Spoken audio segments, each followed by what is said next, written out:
అందరికీ నమస్కారం. మరొక మంచి కథతో మీ ముందుకు. కథ పేరు ధర్మ సందేహం. ఒకానొక అరణ్యంలో మునీశ్వరుడు ఒకాయన తపస్సు చేసుకుంటూ ఉండేవాడు. ఆయన పేరేమిటో ఎవ్వరికీ తెలియదు. కానీ స్వభావాన్ని బట్టి, గుణగణాలను బట్టి సహజ సిద్ధంగానే ఆయనకు సత్యకేతుడనే పేరు సార్థకనామంగా ఏర్పడిపోయింది లోకంలో. సత్యకేతుడికి అబద్ధమాడటం ఎటువంటిదో తెలియదు. పోతే ఏ ప్రాణిని హింసపెట్టడం ఆయనకు సుతరామూ ఇష్టం లేదు. అందుకనే కొమ్మ నుండి కోసినట్టయితే చెట్టుకు ఎక్కడ నొప్పి పెడుతుందోనని చెప్పి నేలను రాలిన పండ్లనే తీసుకు తినేవాడు. లేగల నోట్లల్లో కరక్కాయ కొట్టినవాడవుతానేమోనని అవి పాలు తాగినప్పుడు చిందే నురగలు మాత్రమే ఆరగించి జీవాలు నిలబెట్టుకునేవాడు. అంతటి అహింసాపరుడు సత్యకేతుడు. ఒకనాడు సత్యకేతుడు తన ఆశ్రమంలో దర్భాసనం మీద కూర్చొని రుద్రాక్షమాల తిప్పుకుంటూ జపం చేసుకుంటూ ఉన్న సమయాన ఒక అడవి పంది ఉరుకులేసుకుంటూ పరిగెత్తుకు వచ్చి ఆయనకు సమీపంలో ఉన్న ఒక పొదలో దూరింది. చూడగా దాని ఒళ్లంతా రక్తమయమై ఉంది. ఇది తప్పక వేటగాని బాణపు దెబ్బ తిని ఉండాలే అని నిశ్చయించుకున్నాడు సత్యకేతుడు. పాపం ఒక్క దెబ్బకే ఈ అడవి పంది నెత్తురు వరదలు కారుకుంటూ వచ్చింది. మరొక దెబ్బ ఎక్కడ తగులుతుందోనన్న భయంతో అది రోజుకుంటూ ఇలా వచ్చి తల దాచుకొని ఉండాలి. ఇప్పుడు దీన్ని ఎలా కాపాడటం అని అనుకుంటూ దాని రక్షణ గురించే ఆలోచించసాగాడు మునీశ్వరుడు. ఇంతలో అక్కడికి ఒక వేటగాడు వచ్చాడు. కాటుక రంగు గల శరీరం ఛాయతో, చింతనిప్పుల వంటి కన్నులతో, కోర మీసాలతో చూడ భయమేస్తూ ఆజానుబాహునిగా ఉన్న ఆ వేటగాడు అతి వినయంగా మునీశ్వరునికి నమస్కరించి, అయ్యా, ఈ దారిన అడవి పందేదైనా వచ్చిందా? చూస్తే చెప్పండి అంటూ అడిగాడు.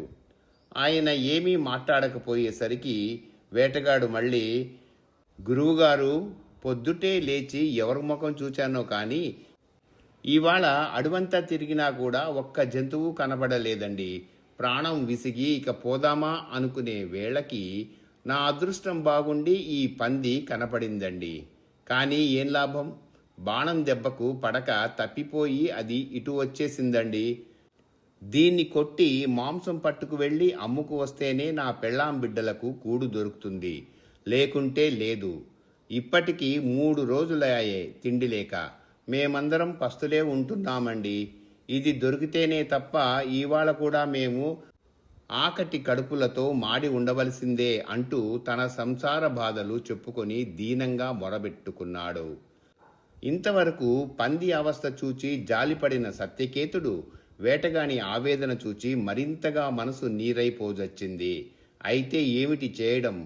వేటగాడు చెప్పిన దాన్ని బట్టి ఆకలి బాధ వల్ల అతను అతని కుటుంబము చచ్చిపోయేటట్టున్నారు. పోనీ ఏమైతే కాని ఆ పంది జాడ చెబుదామా అంటే శరణుజొచ్చిన ప్రాణిని జీవం తీసివేయడం అవుతుంది. ఎలాగా? ఏం చేద్దామన్నా పాపం చుట్టుకోవడం తప్పనట్టే కనపడుతున్నదాయే. ఒక్క మాటలో చెప్పాలంటే పచ్చి వెలక్కాయ గొంతున పడ్డట్టయింది మునీశ్వరుడికి.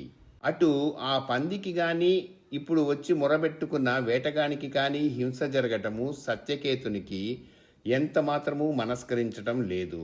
అందుకని కాస్త తీవ్రంగా ఆలోచించి ఆయన, అబ్బీ, పందిని చూస్తే చెప్పమని కోరావు, కానీ చూచేవి కళ్ళు, చూచింది చెప్పటం కళ్లకు చేత కాదు.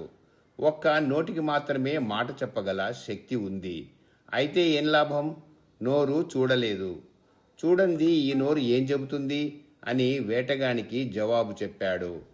ఇంత యుక్తిగా జవాబు చెప్పిన మునీశ్వరుని మరేమీ అడగడానికి వీలు చిక్కింది కాదు వేటగానికి. అబద్ధం చెప్పకుండా పంది ప్రాణాలను కాపాడిన సత్యకేతుని ప్రజ్ఞను మెచ్చుకొన్నాడా అన్నట్టుగా అంత ఆకలితో వచ్చిన ఆ వేటగాడు తృప్తిపడినట్టు కనపడి చిరునవ్వు నవ్వజొచ్చాడు. ముని చూస్తుండగానే వేటగాని నల్లటి శరీరమంతా బంగారు ఛాయగా మారిపోయింది. అతని చేతిలో ఉన్న విల్లు కాస్త త్రిశూలమై ఊరుకుంది.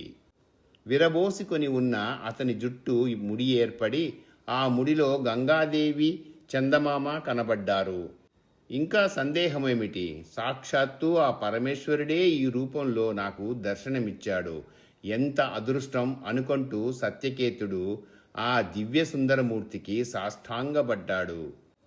పరమేశ్వరుడు అతన్ని లేవదీసి, ఓయి సత్యకేతు, నీవు అవలంబిస్తున్న అహింసా వ్రతానికి అసత్యమాడకపోవడానికి మధ్యన చిక్కు ప్రశ్న కల్పిస్తే నీవు ఎలా నెగ్గుతావో చూద్దామనే సంకల్పంతోనే ఈ సమస్య కల్పించాను.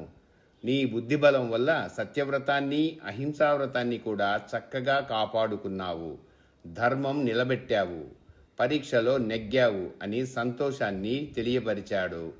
అందుకు సత్యకేతుడు, దేవా, అంతా నీ అనుగ్రహం అన్నాడు. అప్పుడు పరమేశ్వరుడు, సత్యకేతు, నీవు కళ్ళతో చూచి నోటితో చెప్పలేకపోయినా వరాహలలన ఎవరో తెలుసా అన్నాడు. ఇలా అంటూ ఉండగానే పొదలో దాగి ఉన్న అడవి పంది మాయమై ముసిముసి నవ్వులతో పార్వతీదేవి చక్కా వచ్చి ఈశ్వరుని పక్కన నిలబడింది. ఈ మాయకు తన్మయుడై సత్యకేతుడు పురాణ దంపతులను స్తోత్రం చేశాడు. అప్పుడు వారు ఉభయులు కలిసి, ఓయి భక్తాగ్రేసర సత్యకేతు, ధర్మరక్షణ చేసిన నీ చాకచక్యానికి మేము సంతోషించాము. నీకేమి వరం కావాలో కోరుకోమన్నారు. అందుకు సత్యకేతుడు, పుణ్యదంపతులారా, మీ దర్శన భాగ్యం కంటే నాకు కావలసిందేమిటి? అయినా మీరే నాపై అనుగ్రహం ఉంచి కోరుకోమన్నప్పుడు వద్దనటము వివేక లక్షణం కాదు. కాబట్టి ఇక ముందు కూడా ఈ 2 ధర్మాలను నేను తప్పక నెరవేర్చి ఈ ప్రతిష్ట నిలబెట్టుకోగలిగేటట్టు దీవించండి చాలు అన్నాడు. అతని కోరిక విని వారు చిరునవ్వు నవ్వారు. ఇంతలో ఒక విమానం భూలోకానికి దిగివచ్చి వారిని గగన మార్గాన తీసుకుపోయింది.